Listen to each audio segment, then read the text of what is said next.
Well, now the South Australian Independent MP, Rebekha Sharkie, I've never met the woman, but she's facing claims that she bullied, ostracised and humiliated a former staffer. This is now in the federal court. And the staffer claims she experienced distress, insomnia, crying, anxiety and depression. She's arguing that all this started when her hours were reduced from 4 days a week to 3 days a week.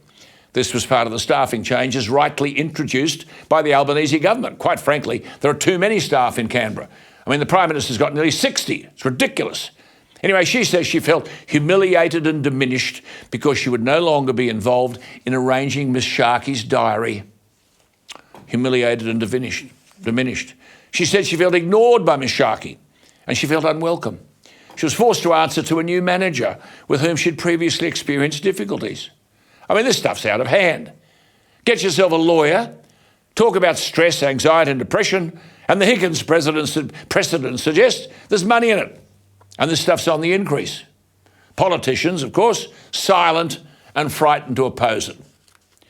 I know Janet Albrechtson telling us that at 8:31 p.m. on last Saturday evening, Bruce Lehrman wrote to the AEST Chief Justice Lucy McCallum, who presided over that infamous Higgins rape trial, and asked McCallum to lift all relevant remaining non-publication orders and suppression orders in the Higgins-Lehrman issue so that more light could be shone on those proceedings, the accusation of rape by Brittany Higgins. Fair enough, you'd think. The Chief Justice, Lucy McCallum, declined the request. Janet Albrechtson rightly reminds us of the observation of one High Court judge who noted that without public scrutiny, quote, abuses may flourish undetected. It's not the first time that Justice McCallum has been asked to lift all remaining non-publication and suppression orders, which prompts the question, why the secrecy? Why would a judge keep material secret?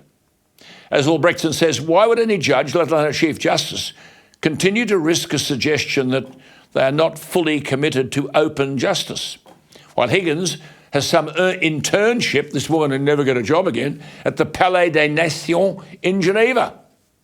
Why should any of the written submissions to the court in the Higgins rape trial, why should any remain secret and not for publication now that the trial is over? Secrecy, presumably, to hide something. What do we say about the courts today? You might get decisions, you may not get justice.